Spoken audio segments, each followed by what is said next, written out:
Hello, welcome to 9 pitches for Le Clash de Cassel. That is the record time for some stereotypical language from a far, far away land. I am Ross, joined by Tom, joined by Andrew. How are we feeling for the cards, les gentlemen? Ross Tweddell regarde les comédies romantiques et souvent bon. You didn't just read that out, did you? D'accord. How feeling about the card? It's a bit isn't it? Feels like it needs to be a bit more. Yeah, I agree. Well, there was meant to be a couple of other things, and then those other things didn't happen. Because of Le Bébés? Les bébés, bébés, les les injuries, les pushing the storyline down the road to WrestlePalooza, and yeah, that's about it, really. Yeah. I feel like it's been like another 3 matches. We've got 5. Yeah. But 5 matches that we'll get into it. I think you can have some fun with the smaller card. Yes. Do you agree? It's Or not do you disagree? about the size. I think there's some good stuff on there for sure. Sheamus Rusev, I'm excited for. Big Hossy boy slapping all the meat. And the main event, John Cena and Logan Paul doesn't do it for me necessarily. Not at all. No. But just in case you haven't been here before, we'll go round in this Satsuma segment formation. It's a lovely thing, isn't it? A wedge of lemon. We'll go Andrew, then me, then Tom. Round 3 times, 9 pitches. It's not what we think's gonna happen. It's what we want to happen.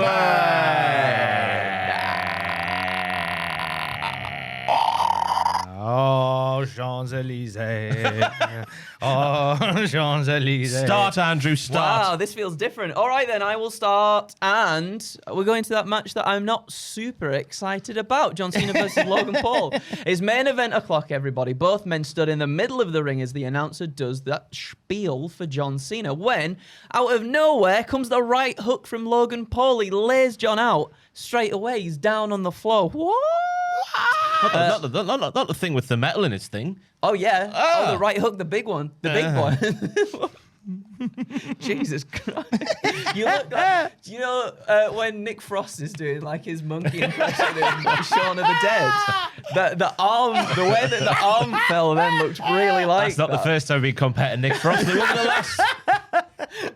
It's a compliment, though. It's a compliment. Logan signals for the drone. He's like, you want your viral moment? Watch as Logan Paul becomes the GOAT after doing the impossible and pinning John Cena in record time. Logan goes for the pin. 1. Yeah, it's a kick out, though. Hey, come on now. Logan can't believe it. He pushes the drone away and instead picks Cena up for the pulverizer. He goes for the rotation, but Cena counters out and lands on his feet behind Logan Paul, pushing him against the ropes and following up with a flying shoulder block. And then another flying shoulder block. And then a side slam. And wouldn't you bloody well know it, dear viewer and all listener, a 5-knuckle shuffle before he starts pumping up his shoes and he hoists Logan Paul up on his shoulders for an attitude adjustment. Cena gestures for the drone to get up. Come on, get up close. He winks to the camera, that cheeky boy. And we get a lovely spinning 360 shot of John Cena hitting the AA on Logan Paul. 1, 2, 3. John Cena wins in a matter of minutes, if that. Cena's music starts to play as the announcer begins to do the whole "and the winner of the match" before John cuts them off and he's like, "Give me that microphone, please, sir," in a polite way. He's not rude anymore. And with that and with that warm-up out of the way, says Cena, as I said a few weeks ago, time is winding down, and if this is the last time I ever grace Paris standing in this ring, you damn well know we're going out with a bang. So to anyone in the back brave or hungry enough to face me here in the true main event of Clash in Paris, you better bring your all, because if you want some, you better come and get some. Le double Jean. Les double Jean. W Jean. Yeah, double John. Big dub. Yeah. Big dub John. Dubs in the chat, baby. Dubs in the chat. There's a moment of silence and anticipation from the crowd, just gearing up to see who's going to answer the call. And when the familiar tones of one phenomenal echo throughout the arena, France's adopted son, AJ Styles, has indeed answered the call, and the roof is blown off the place. The cameras are shaking. It's all going radio rental. And knowing that perhaps they both have a very limited amount of time left to actively do things in the ring, Styles and John put on a bloody barn burner that perhaps could go one of 2 ways, right? It's a choose your own adventure. Oh, Everybody lovely. can play along at home. You're as meant well. to choose. Well, It's what you want to happen. It's what I want to happen, and what I want to happen is to let you choose what's going to happen. So one or two things. I've gone 1. AJ Styles wins, beating Cena clean in a one-and-done match that's amazing in front of a crowd that'll go radio rental for it, leaving both to move on to do other things, but satiating our needs and wants at the same time. Or, number 2, maybe controversial, right? You have Dom and Jay and the Judgment Day get involved, which leads to Cena then helping AJ fend off JD on Raw the next night, in which AJ then wins the IC title, and then we get a proper definitive match down the line between AJ and Cena for the IC title, because obviously John's not won that one yet. Whilst then also you can branch off and do Dominic Mysterio versus John Cena down It's the line option as well. B for me. It's option B. You want option B? Yeah, I'm going to swing with option B as We'll well. go for option B. I think so. Option B it is then. It's a yes for me. Thank you. Le double Jean. Le double agent. Logan Paul's pissed away. Good Yep. stuff. We get the match with Styles. Le phenomenal. Easy for me to say. Phenomenal. Phenomenal. Yeah, we get that stuff. Oui, oui. It's all good.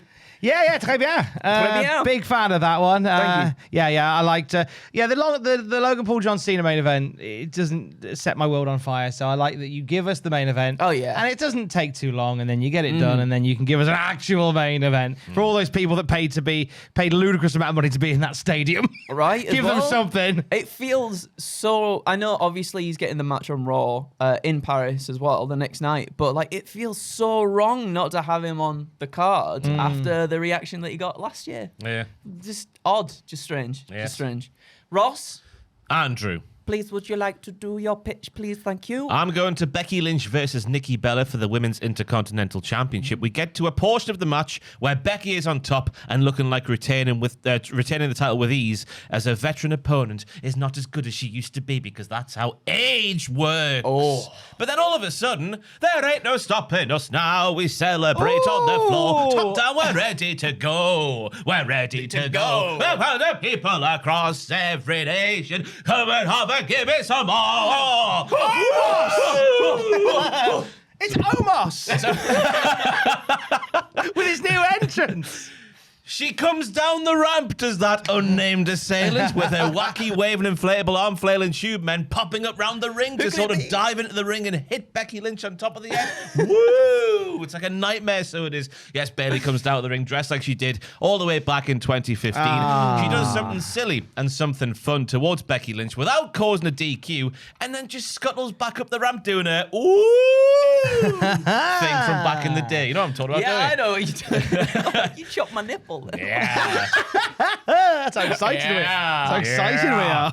So later in the match, when Nikki is mounting maybe her second comeback of the piece, don't want to piss all over her first comeback, the short-haired Bayley theme starts playing from lockdown times.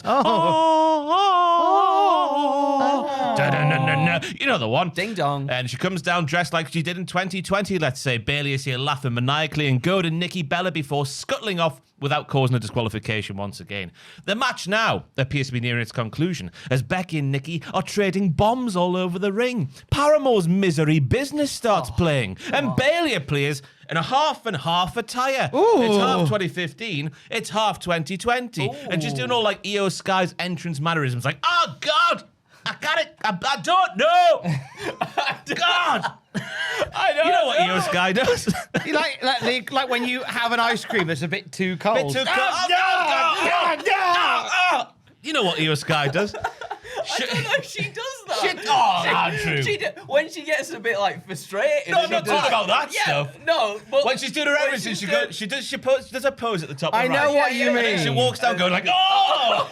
Okay, no, fair enough. Fair enough. But anyway, it's showing that Bayley is conflicted. Yeah, what you mean is she's conflicted. Yes, she's in turmoil, and she's unable to handle the light and dark sides of her new split personality that appear to be consuming her soul. Yep. I don't care which way the match goes in result. But introducing this new devil on one shoulder, angel on the other with Bayley, the mental struggle is what I want introduced to you, and I think the half and half attire based off the promos we've seen on Raw is the way to go. Well, I like that because I like the fact that we're introducing Bayley and we're bringing it back in to the mix with Becky Lynch. It's a yes from me. Get in there. It's a yes from me as Get well in there. because I've been wondering how this is all going to play out as well, and I can't really wrap my head around how it's going to play out sort of visually on screen, but I'd be lying if I said I wouldn't like to see those inflatables come back at some point. Maybe I want to see the Ding Dong Door come back as well. I want to see that come back.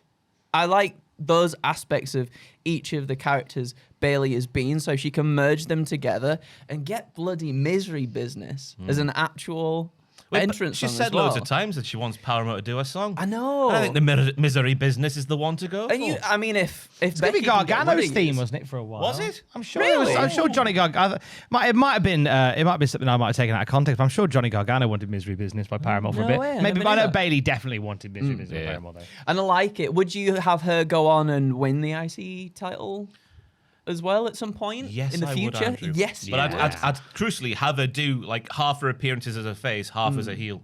Oh, that's... You don't know who's going to turn up. I like that. It's the mental struggle.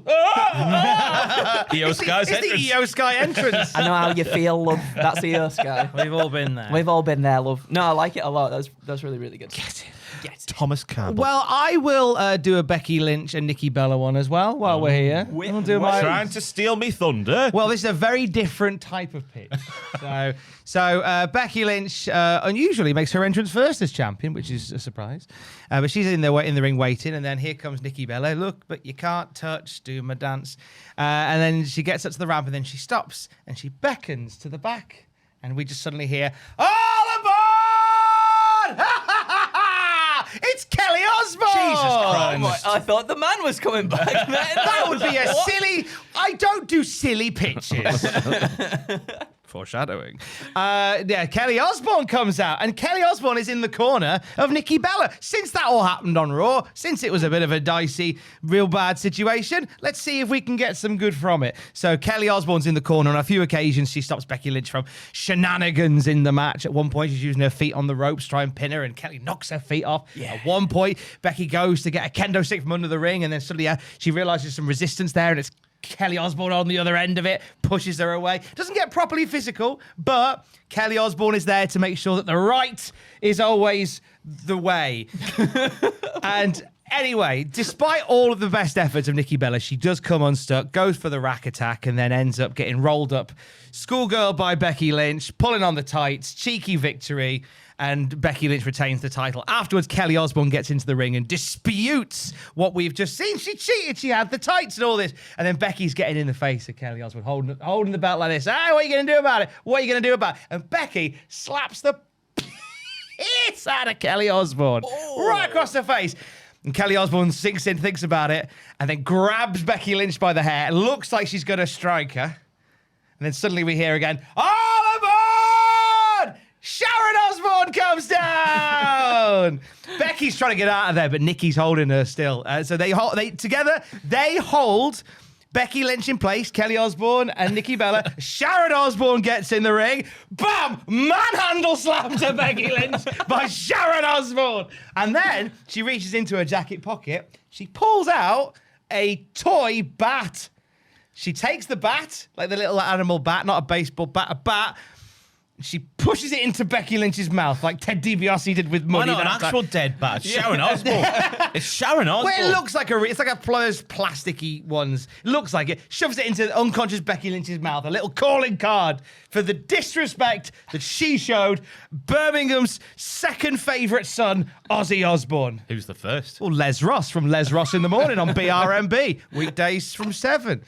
I think it's a nice way to tidy up a bit of a PR nightmare with a nice feel-good moment for the Osbournes. I'll give it a yeah. Yay! Because I want it to be all nice. Obviously, Becky Lynch has gone into business for herself, it would appear. So I had to get it all mopped up and cleaned up. It'd be quite nice. Yeah, I think it'd be quite nice as well. I was surprised that we didn't see anything regarding Ozzy Osbourne throughout the show other than the stuff that Becky Lynch said. Because obviously Ozzy is a Hall of Famer with the WWE. I thought we'd get a little tribute or something like that, and we didn't. Even a mention on comms? Yeah, Nothing? like you would have thought so, but nothing at all. And if what's to be believed in the news and stuff that WWE are going to reach out and do an apology, I think that'd be quite a nice apology to do in a match that I'm personally not too fussed about. What are you talking What about? are you talking What are about? you This is talking Nikki about? Bella. Well, I know it's Nikki Bella, and she does a fantastic Rack Attack 2.0. But Of course you would say oh, that. here we he go.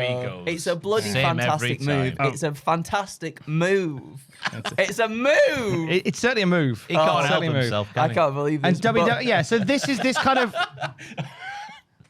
Yeah, monster. Finish your point, Andrew. Sorry. No, it's fine. It's fine. Please, Tom, continue. Well, I said this is a way of kind of smoothing over that bit of a PR nightmare, and they can then donate like $100,000 to, I don't know, War Pigs, the Ozzy Osbourne Fund for Animals Injured in Action, or something like that. Oh my God, You know, that you can sounds do amazing. Yes, please. You can do something like that then. So Yeah. it serves a lot of purposes. So I like it. Double yeses? Oh, yeah. Yeah, baby. Come on, let's go. Numero deux, as the French would say. They would say that. I'm a yeah, deux. Deux, deux, yes, deux, un, deux, deux, trois, deux, quatre, deux, cinq, deux, six, sept, huit, neuf, 10, 11, 12, 13, 14, 15, 15, 16, 17, 19, 20. 21, 22. Did you do French as I got an actual- B GCSE, and that's as far as I went. Oh, I didn't get that far. I didn't get that far. I can barely do English. So I'm going to the good old-fashioned Donnybrook match between Sheamus and Rusev next. It's a full-blown slugfest. The camera follows behind Sheamus backstage for his entrance, but Rusev intercepts him, and it's ruddy well on like Donkey Kong, as Rusev just lobs a massive barrel at the head of his opponent. Bang. And Donkey Kong loves barrels, by the way. If you didn't know this wrestling community, Donkey Kong Sponsored loves by barrels. Bonanza. You can get a nice sponsorship in there. Oh, yeah. Donkey Kong Bonanza. Ooh, banana. There we go. See, Tom knows. They tear it My up Game through the Boy back. didn't make that noise. Your Game Boy did. You could get Donkey Kong Country on the Game Boy. I had my Color. red Game Boy, right? Oh. And you know when you fail and it goes diddle-da-da-da-da-da-da-da, Yeah. bah. I imagine that's the last noise you hear before you die. So I'm Do you get the continue numbers or not? Or, Depending whether you're a Sega kid or a Nintendo kid, it's different. If you're a Sega kid, the continue noise is bound, bound, bound, bound, bound, bound, bound, bound. Sorry, we're going down a rabbit we are hole. going down here. a rabbit hole here. They tear it up through the back and even into gorilla position. Gorilla position. as well. Hey! Oh, my God. Didn't even think about that. Oh, banana indeed. There's monitors and tables being flung about everywhere, as well as cables being wrapped around necks and used as makeshift whips. Oh, kinky. Oh, my goodness gracious He's me. off again. Even Big Trips, despite the shy, introverted, limelight allergic man that he is, has to step in for the safety and welfare of those in the back. He gets in the face of Rusev and he ushers the two to get themselves out there in front of that crowd that's ruddy well paid an insane amount of money to see them, or else. I like that's the only reason he stops them. Yeah, They paid they loads. so much money, Go guys. fight out there. Rusev stares menacingly at Trips as if he's going to do something, but instead the Bulgarian man, he just smirks and nothing occurs, and they brawl outside that curtain there. They battle through the crowd, they tear it up at the ringside area, shatter the barricades. It's the whole shebang. It's a good old-fashioned Donnybrook after all. There's a moment where, once again, they brawl out into the crowd, and this time we see Sheamus stack a bunch of tables up below one of the awnings in the crowd, and he sends Rusev crashing through with a white noise. Oh, it's lovely. Oh. It's exactly the kind of chaotic match that we'd hope to see after weeks of these two not being able to pry themselves apart from each other's arms. Oh. But would you believe it? Even that's not enough to put Rusev away. With both men exhausted in the ring and trading blows back and forth, the Redeemer powers up and unleashes back suplex after back suplex. I really like barrels. I've said even onto more barrels. The Donnybrook barrels are going through their paces. Rusev becomes increasingly aggressive and he goes for the pin, but Big Shamo keeps kicking out with what very little he has left. Of course, this only infuriates Rusev more. He retrieves some steel steps from the outside and raises them high above his head, looking to bring them crashing down on the Celtic Warrior's cranium. But the ref intercepts him. This might be a Donnybrook match, but let's not murder a fella now, shall we? Rusev tosses the stairs to the corner, pushing the ref out of the way, but he only then gets clocked with the shillelagh from Sheamus, who makes his way back to his feet. He gears up for a brogue kick to put this one away, but Rusev counters it with a powerbomb. And we get a Machka kick. Sheamus screams that he wants some more. Machka kick. Sheamus starts to slow a little bit, but stubbornly that boy still wants more. Rusev grabs Sheamus Sheamus, barely even to kneel at this point, and he places his head next to the steps he brought into the ring, and he does a matchka kick, sandwiching Sheamus's head between the Bulgarian's foot and the steel steps. Still not enough and full of rage, Rusev takes the shillelagh and places it in Sheamus's mouth and cinches in the accolade.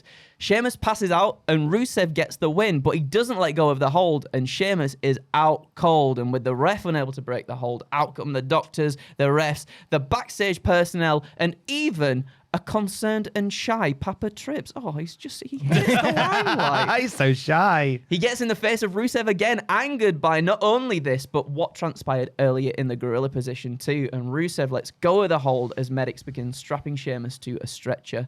But as Trips checks on Sheamus, behind his back, Rusev stirs, looking at the steel steps once again. He looks over his shoulder at Paul and then slowly begins to pick the steps up. Are you having me on? He can't do anything physical to that man. He's got a dodgy ticker. Crazy.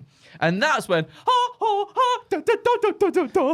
Dragunov's music hits. There we go. A returning Dragunov legs it through the crowd and into the ring. He tries to do a Moscow torpedo, but Rusev, he rolls out and he gets himself Or a gone. torpedo Moscow, as he calls torpedo Moscow. A Moscow Same thing. torpedo. Same meat, Torpedo different Moscow. gravy. One of the two. Interchangeable. Which prompts Rusev just to escape up the ramp, but he's still got a big old smile on his face. And I've said, let's just make Rusev look like a killer in this match. You give him a push, because I feel like this is really the first substantial thing that we've had him do since he's returned. And I don't necessarily want that to end here if he loses to Sheamus as well. So give him a bit of a push.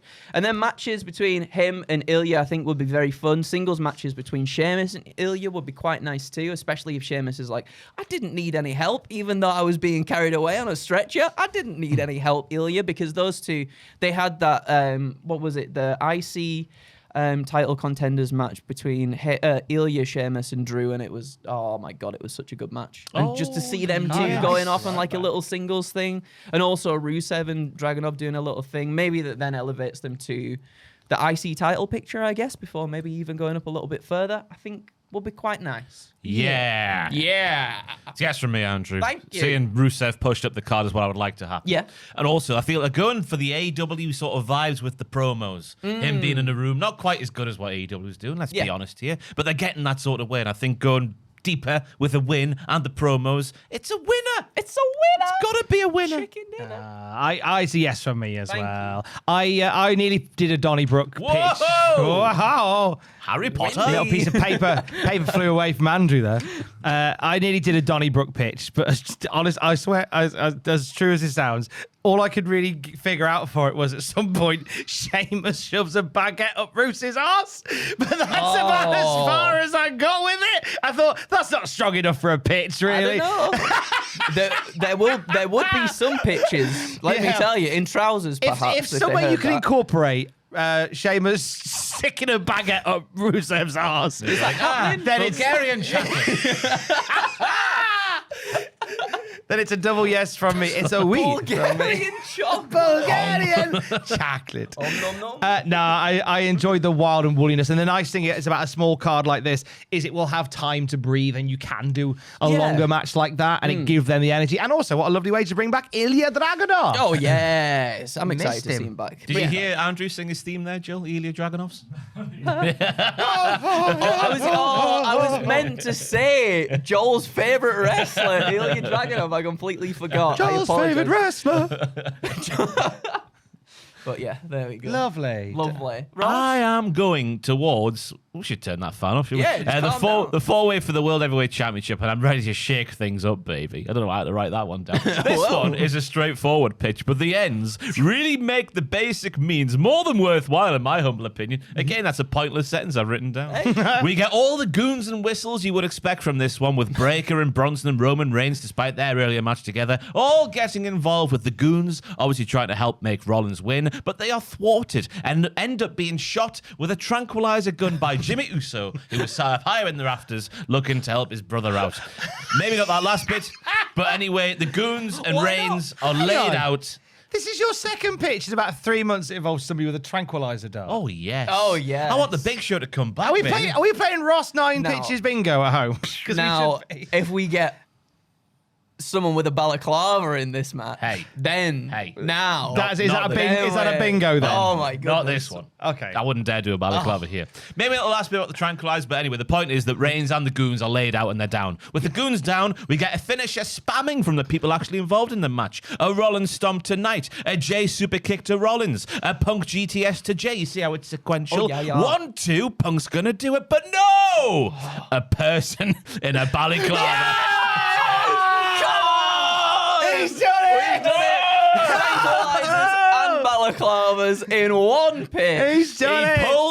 This person pulls Punk out of the ring, and because of the nature of this match, this doesn't result in a disqualification because that's obviously how the wrestling works, isn't it, everybody? Yeah. The balaclava assailant delivers a torture rack bomb to CM Punk, knocks out LA Knight via rear naked choke, and kicks Jey Uso out the ring for good measure as well. One juggernaut driver to Punk later, as I assume he's the lightest man of the match, therefore it's possible in my deranged mind, and this mystery person pulls Rollins onto Punk, and that's how the champion retains. Boo! Boo! Boo! Boo!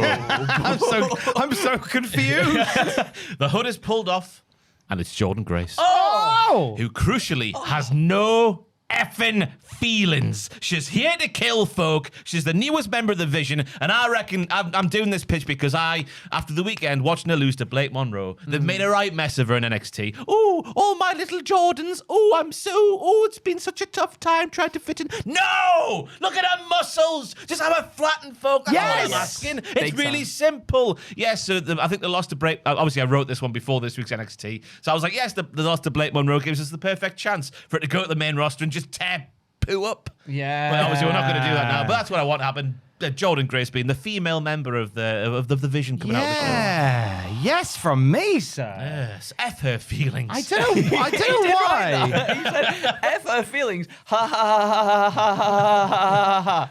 It was a long ha ha there. But I like it very much. And I feel like that's something that's often missing in these more sort of dominant stables within the main roster is like we've said this, like we said for the Bloodline, like wouldn't it be cool if you had a heel Naomi within that, like a female presence within that's then dominating the women's division there, but then also like Jordan Grace is the muscular person to get in there and absolutely tear up like some of the guys as well. Yeah, and to do it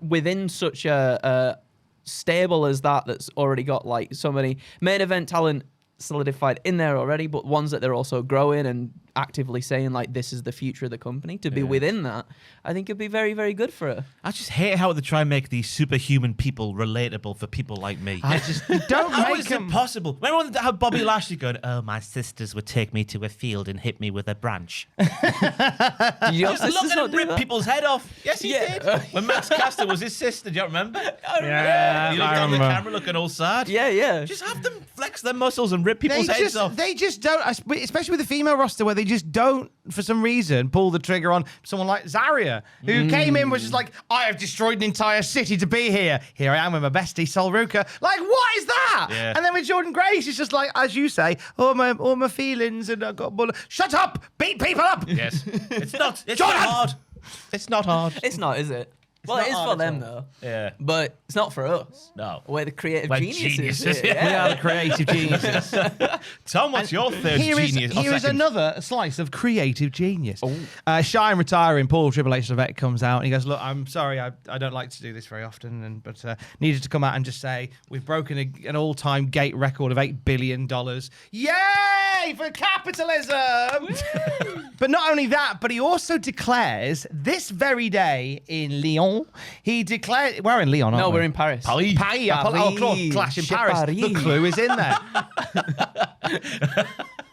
If only they made it clear that we were in Paris. Well. He makes this very day in Paris Andre the Giant Day. Oh. We get a nice video package celebrating Andre Rusev, the monster of the years gone by, and we celebrate him today. A big standing ovation for France's Grenoble's favourite son, Andre the Giant. Andre the Giant Day. This brings out The Miz. Oh. Miss Miserable. Le Miserable. Oui, He oui. comes out and says, "Hey, Paul, I am feeling miserable." Yeah. Because you're here celebrating Andre the Giant, but you're not celebrating France's real favourite son-in-law, The Miz. Because I'm married to France's greatest wrestler, Maurice. Yes. So he is France's favourite son-in-law. And he wants to prove... Just think about Maurice. Aren't we all? And he wants to prove why he is France's favourite son. And he says, I'm gonna prove, I can't prove to Andre the Giant that I'm the best, because he's brown bread. So any giant in the back, oh, he is. And if I lived in Grenoble, no, I'm not. I'm not Becky Lynch in this one. I'm calling out any giant in the back who thinks they can take me down, because I'm gonna drop you, because I'm the Miz and I'm awesome.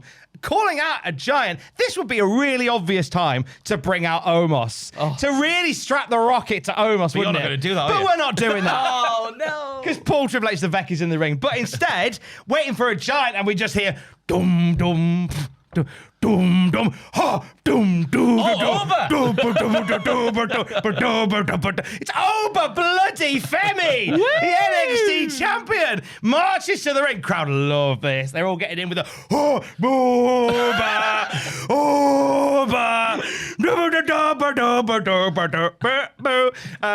hops into the ring. I'm not picturing being one of the 7 dwarves. Hi, Oba. Oba gets in the ring and Miz cheap shots him, thumb in the eye, and he goes to punch him. Oba grabs his hand, thumb in the eye again. Miz goes to slam him. And Oba's like, I ain't moving. Oba just launches him across the ring. Launches him like 4 or 5 times to the point where the crowd are going, duh! I thought you were just grunting. Count all the way up to this. Oh. And then 4 from Grace, drops him in the ring. Done. Little dance for Oba. Miz is unconscious. Now, from here, is this Oba Femi's call up to the main roster?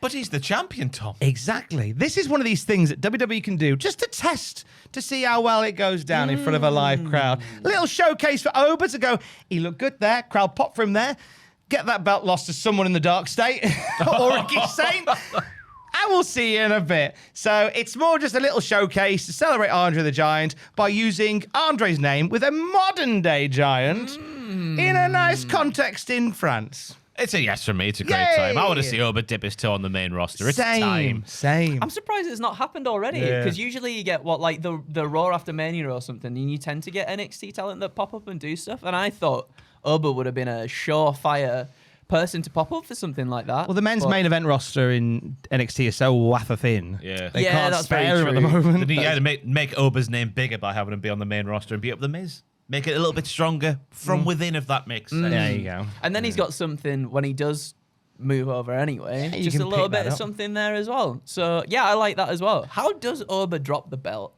What's going to... Is he just going to... Siobhan's going to come back from injury and take it off him. Yeah, you reckon? Oh, yeah. He's not just going to, relinquish it and be no one can beat. He got half screwed at the weekend. He did get half screwed at the Yeah. I saw the launch. It was insane. Oh, that's the second time he took one that week. Really? Yeah, he did it on the weekly Oh show my as well. His new thing now is just being thrown at great speed towards the announce table. It was delicious, I was going to say. I was going to say delightful, but then delicious fell out of my mouth instead. Is that 2 yeses? 2 Yeah. Oh, big Wee. 2 yeses. Big It's a 2 wee yeses. from thee. My final one then. Again, it's much like Ross's second one. It's quite... Wait, you said yours was simple? Straightforward. Yeah. Straightforward. It's a straightforward one. The ends justify the simple means. I agree. And that's why I've written, during the show, Raw General Manager Adam Pearce stands in the middle of the ring with a podium next to him that holds the WWE Women's World Championship. He invites out Stephanie Vaquer, whose match this evening for the title was unfortunately pulled from the card due to Naomi's pregnancy announcement, and also Big Jim's Big Jim doing its big thing. Joel likes Big Jim's Big Jim. He nominated Joel's Big Jim. Sorry, he nominated Big Jim's Big Joel's Jim. Big Jim. Joel nominated Big Jim's Big Jim for the Hall of Fame. Yeah.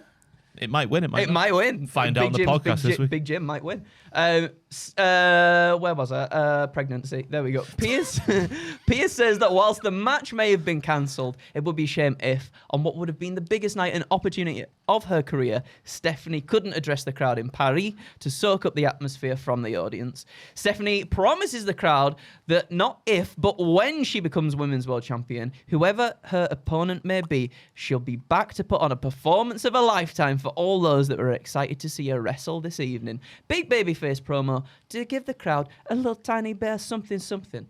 But of course, this brings out those dastardly heels in Roxanne Perez and Raquel Rodriguez, who of course believe that they should be in that match for the title. They surround Stephanie when here comes... Oh, Bailey confused. Bailey's coming out. Io Sky's coming out. Io Sky's in. Io Sky comes out to even the odds, and then of course Rhea Ripley then comes out, and then Asuka comes out, who recently told Rhea to stay away from Io. Don't you go near her.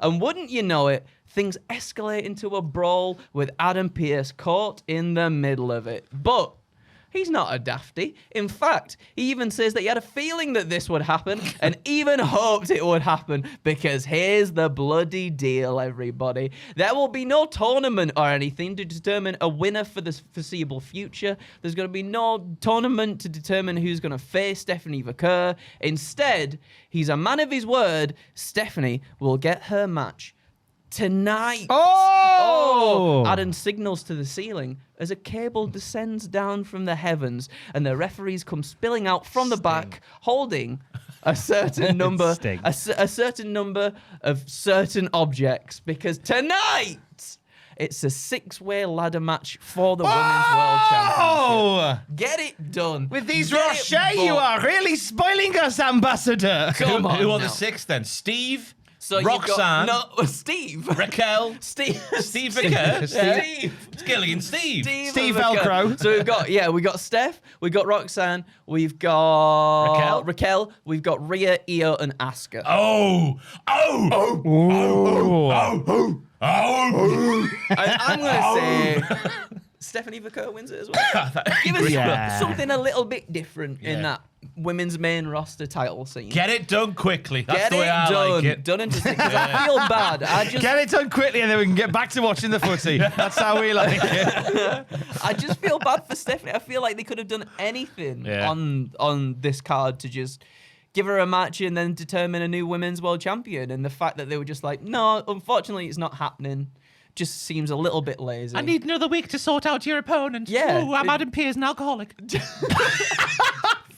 So it's just a bit, in my mind, it's a bit naff. So just to give them something to go off, and then also giving Stephanie the win so we can have a little bit of something different in the main title picture would be quite nice. Yeah. We. Yeah,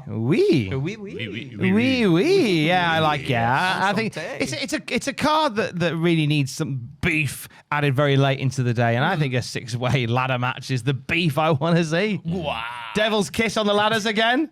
Oh yeah, Bouncy, bouncy. shoes all in a line, bouncy, bouncy. Wait, was it bouncy, bouncy? Yeah, it was. It was bouncy, bouncy. Shoes all in a line, bouncy, bouncy. What the hell's that from? Mighty Boosh. Oh, right.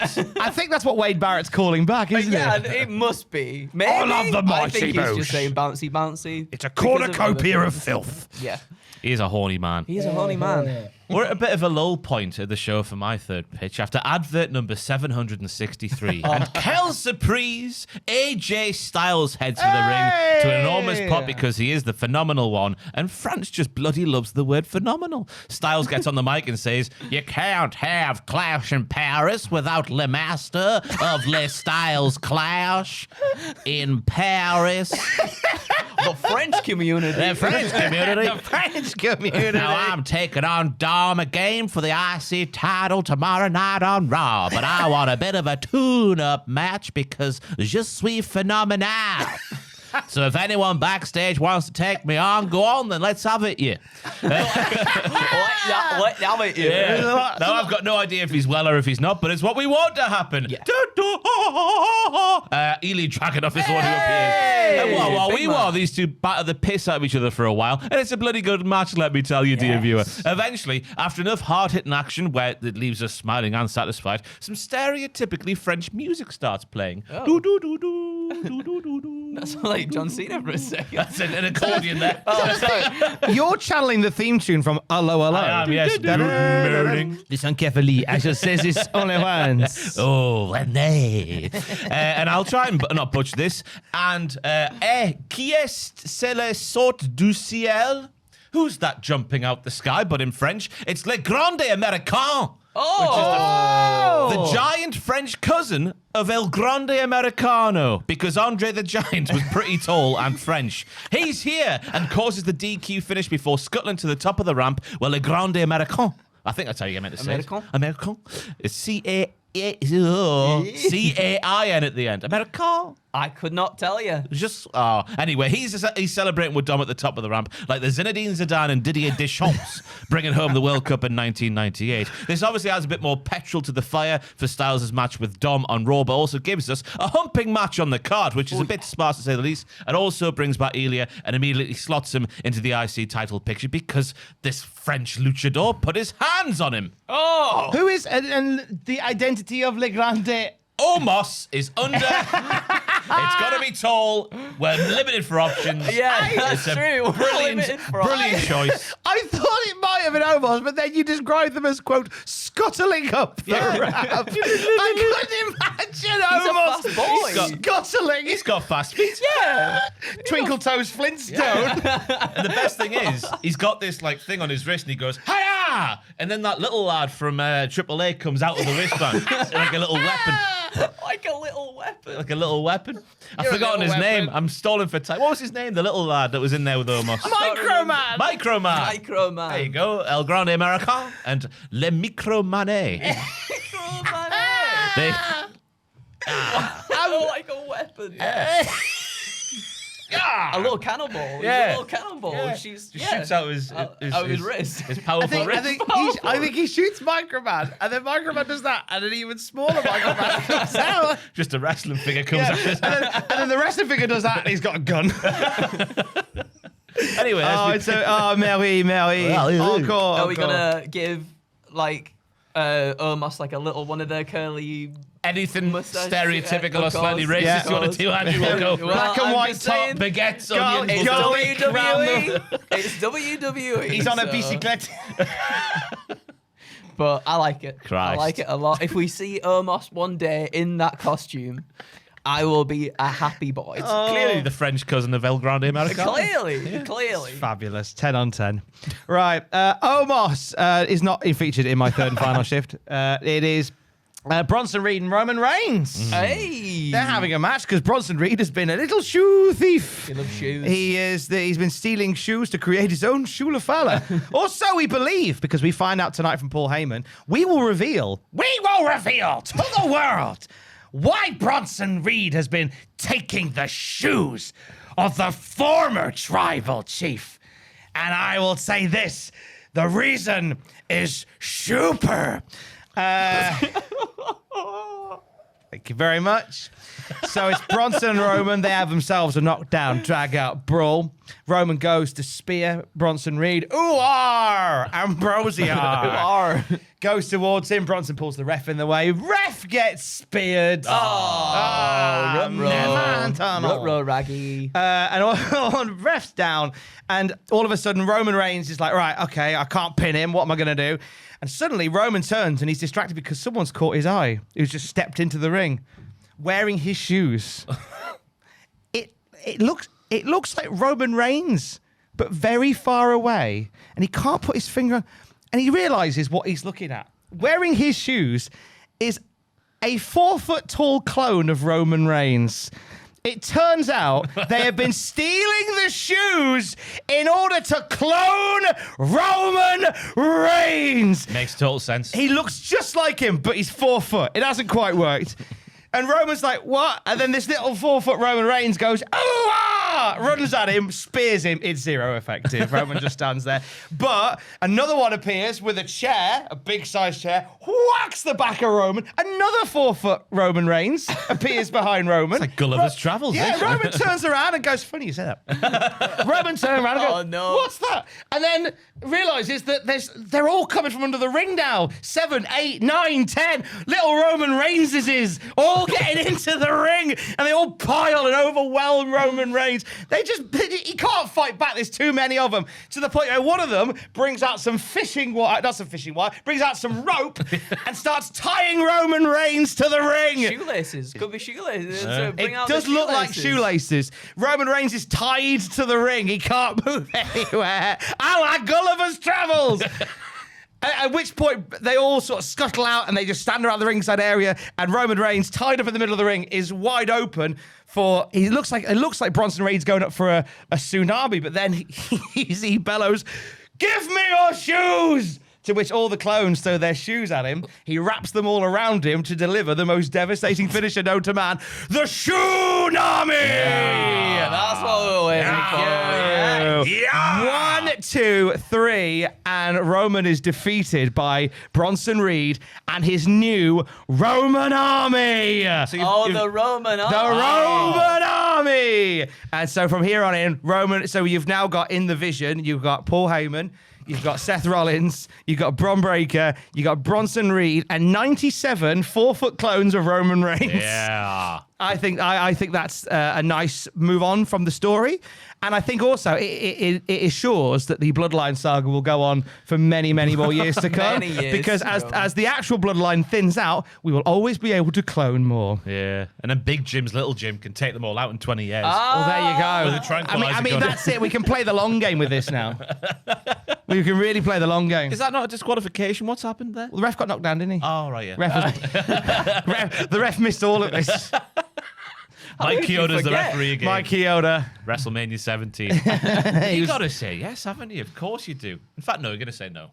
You're gonna say no? Too unrealistic. Too unrealistic. I'm sorry. I love when people come here for really realistic pitches. Too I'm like, unrealistic. no, this is not realistic Don't have enough. fun, Tom. Do not have fun. I was sorry. It's not our place to have fun. I forgot. This is not fun. This is business. Wrestling's serious, guys. I'll give it a no, just so we can appease the people who say, you say yes all the time, so I'm going to say no. Oh, no. Oh, I was going to say yes just for a Bronson Reed. Do you know what? You can both say no if it makes them happy. It can't be that bad. I was going to say yes just because Bronson Reed would win.